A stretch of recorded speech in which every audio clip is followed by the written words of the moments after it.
Hey guys, today I want to talk about Marvel's first family. However, before we get into that, I cooked up this serum. I had it sent into space and bombarded by cosmic rays. So if my calculations are correct, once I drink this, I should have the powers of the Human Torch. Bottoms up. Ah! Oh God! Oh! The aftertaste is even worse. Alright, here we go. Flame on! Oh my God, it burns! It burns! Jesus Christ, help me! Holy crap!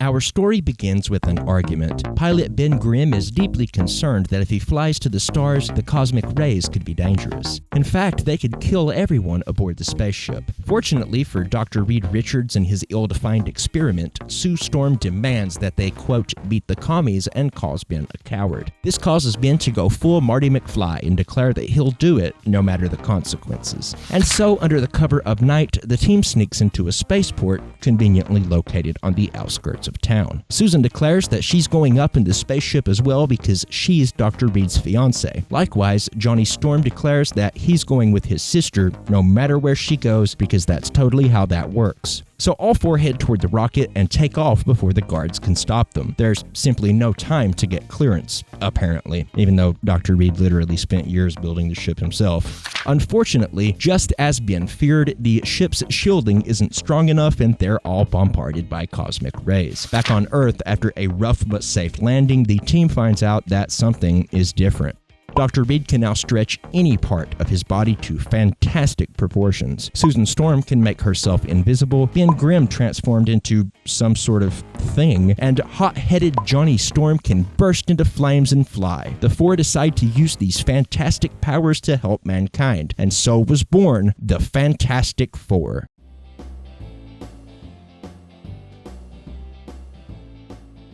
In the early 1960s, Martin Goodman, owner of Marvel Comics, noticed that rival company National Periodicals, better known even then as DC Comics, was doing very well with their fancy new superhero team. He was jealous. You see, the Justice League were the talk of the industry. Superhero teams were back in a big way. Goodman asked Marvel's editor and chief writer Stan Lee to create a team for Marvel Comics. According to legend, Lee was considering leaving the comics industry at the time. He felt he wasn't being given the creative freedom to write what he wanted. His wife Joan, however, had a different way of looking at the situation. Marvel Comics was in a bad way at the time. In fact, the entire industry was suffering. She figured this was the perfect distraction, and according to comics creators on Fantastic Four, she said something to the effect of, if no one's looking, you may as well write what you want.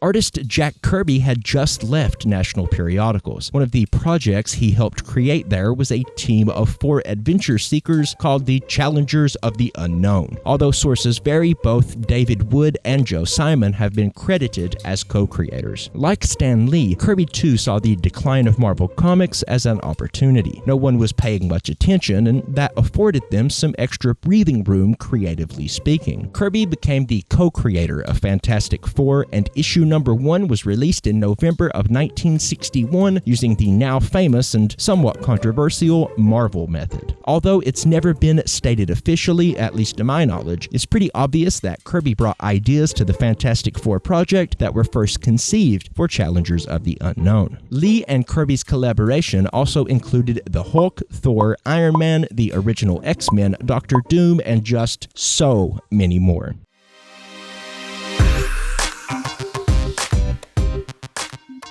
Goodman asked for a Justice League knockoff, but what he got was something entirely different. For the first 2 issues, the Fantastic Four didn't even wear costumes. The covers prominently featured a Monster of the Week, there were no secret identities to be found, and plans for the team to wear masks were scrapped. The Fantastic Four were more of a family than a team, and like a family, they didn't always get along. They made mistakes, they had character flaws, they argued.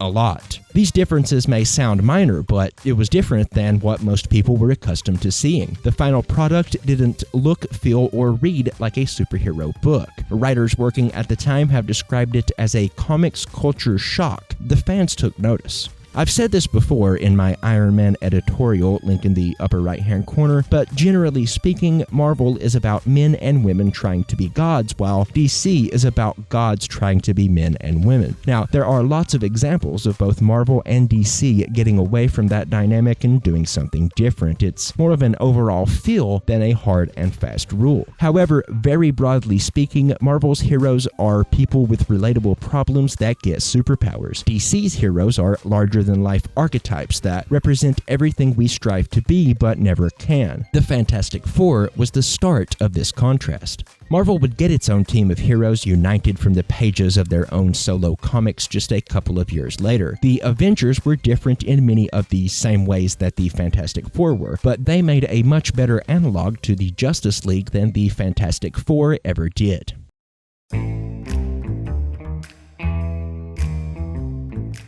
Back in 1986, little Jay turned 5 years old. Neon colors were all the rage, hair was as large as humanly possible, and German producer Bernd Eichinger bought the rights to Marvel's Fantastic Four. He tried to get large studios on board, including Warner Brothers and Columbia Pictures, but no one was interested. Even the success of 1989's Batman failed to attract any takers. The rights were set to expire in 1992. To keep them, he'd have to make a movie. But it didn't have to be a good movie, it didn't even technically have to be released. So Eichinger hired Roger Corman, a veteran of the B-movie scene, to help make a very cheap Fantastic Four movie. Despite trailers that promised a release, one was never planned. In the end, Marvel executive Avi Arad bought the rights to the film in order to return it to the fires of Mordor. And by that, I mean he literally tried to destroy every copy. Unfortunately, he failed, and copies can be found online even to this day. Perhaps he should have used an old priest and a young priest to cast out the evil instead.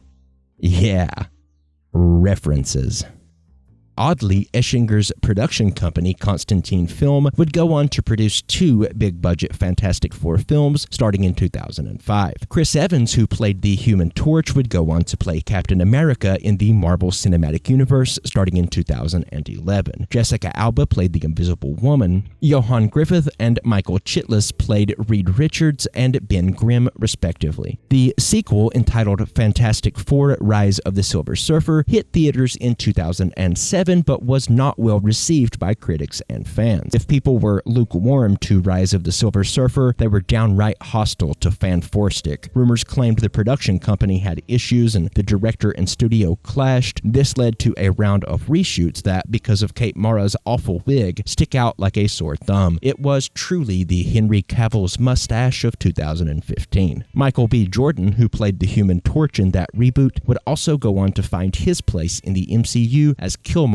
in 2018's Black Panther. So take note, if you want a guaranteed spot in the MCU, then just play the Human Torch in a terrible movie. This version also included Miles Taylor as Reed Richards, Kate Mara as Sue Storm, and Jamie Bell as Ben Grimm.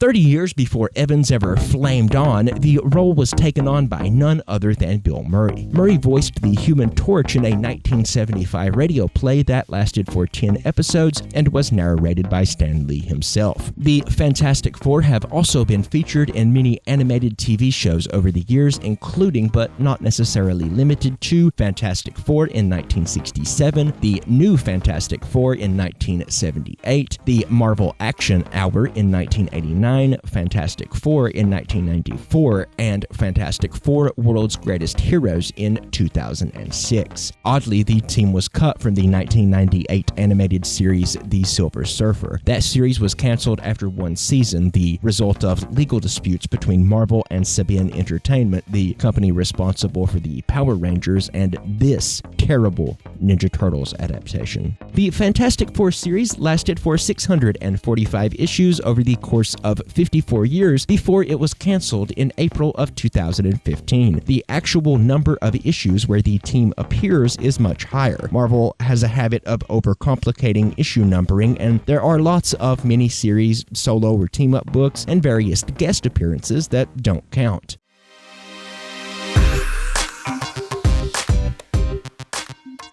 So, if you'll allow me to put on my tinfoil hat for a moment, in 2014, the website Bleeding Cool began reporting that they believed the Fantastic Four would be canceled. Evidently, it all came down to a dispute with Fox, who owns the movie rights to the Fantastic Four and the X-Men. This was denied by Tom Brevoort, executive editor and senior vice president of publishing at Marvel. However, the rumors and reports, which were not without some evidence, stated that Marvel even went so far as to remove artwork featuring the Fantastic Four from the company office walls. Reports stated that Marvel chair Ike Perlmutter made the decision after meeting with Fox executives over the future of the Fantastic Four movie rights. Apparently, the X-Men comics were selling well, so they were safe from cancellation, but Perlmutter ordered that both X-Men and Fantastic Four were to get no internal promotion unless the Avengers would get equal billing, and Axis did seem to give them oddly even billing on the covers. All licensing and publicity was to be canceled wherever possible. As predicted, Marvel canceled the Fantastic Four comics, first Ultimate Fantastic Four and then Fantastic Four. Of course, lots of comic runs sort of ended before Secret Wars, but Fantastic Four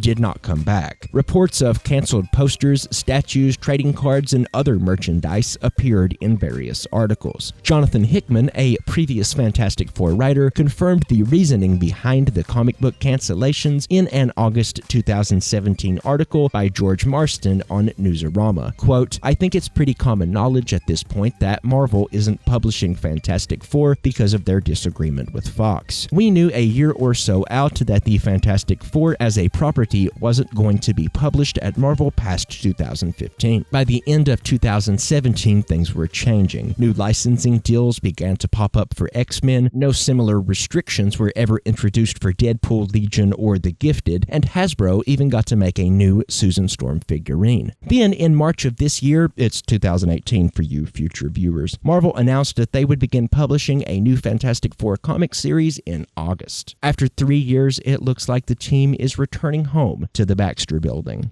So, in the end, I can't say which rumors were true and which were not. The books were canceled, we do know that. The good news in all of this, however, is that the Fantastic Four is coming back to a comic shop near you. Hashtag not sponsored.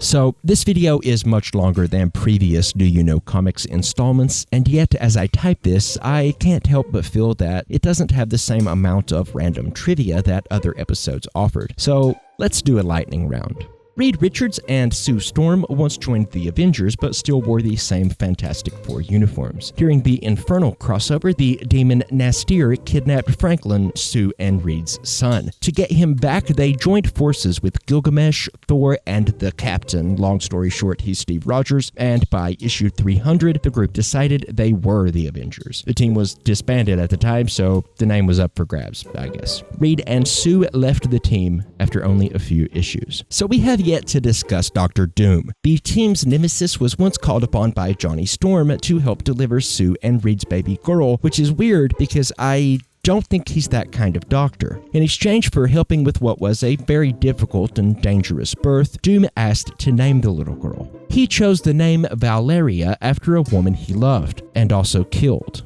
because he's Dr. Doom. Dude needs to change his surname. I mean, what do you expect from a kid named Victor Von Doom? Marvel uses what's called a sliding timescale. Basically, any new story you read is set now, and all older stories happened sometime within the last 10 or 15 years. This keeps the comics perpetually in the present. That's a good thing too, as most of Marvel's heavy hitters were created in the 60s during the Silver Age of comics. However, this leads to some continuity issues. For example, Silver Age Fantastic Four comics depict Reed and Ben fighting in World War II. This is why the occasional universe reboot is necessary to clean the slate, even if Marvel tends to overdo it, a bit. When promoting Fantastic Four: Rise of the Silver Surfer, Fox and the Franklin Mint wanted to create 40,000 real quarters that would display the Silver Surfer on one side. The U.S. Mint passed on the idea. And finally, in the late 1970s, The Thing appeared in a show called Fred and Barney Meet the Thing. Despite the title, they never actually met. Instead, the show featured two separate cartoons, one episode of the new Fred and Barney show and one episode of The Thing. At this time, Marvel Comics owned the rights to several Hanna-Barbera franchises and even published comics about them. In the show, Ben Grimm would transform by touching two rings together and yelling, "Thing ring, do your thing!" So, why wasn't this listed above when I discussed Fantastic Four cartoons? Well, it didn't include any other team members, and the Thing was a totally different character aside from his familiar orange rock appearance. Marvel Comics #1 was released in 1939, but the Fantastic Four marked the true start of the Marvel Universe. In 1961, Marvel released Fantastic Four #1, and the company's first superhero team set it on a course that would turn a small division of a publishing company into a pop culture phenomenon. Lee and Kirby landed an unexpected hit, and when it began to receive fan mail, Lee started printing the letters in a column with issue #3. He slapped "The World's Greatest Comic Magazine" on the covers, a tradition that continued into the 1990s and even appeared on select issues in the 2000s. This combination of hyperbole and direct, often frank communication with fans served to set Marvel apart and gave it a different feel. That all began with Marvel's first family, both literally and figuratively. Nearly 60 years later, they're still fantastic. So jump on down to the comments section and let us know. Who's your favorite member of the Fantastic Four? What other topics should we cover in this series? What's the best ointment to put on third-degree burns? Please don't forget to ring the bell so that you get notified when we release a new video, and share this video on Twitter, Facebook, or Reddit. Until next time, be kind to each other. I'm Jay Parks.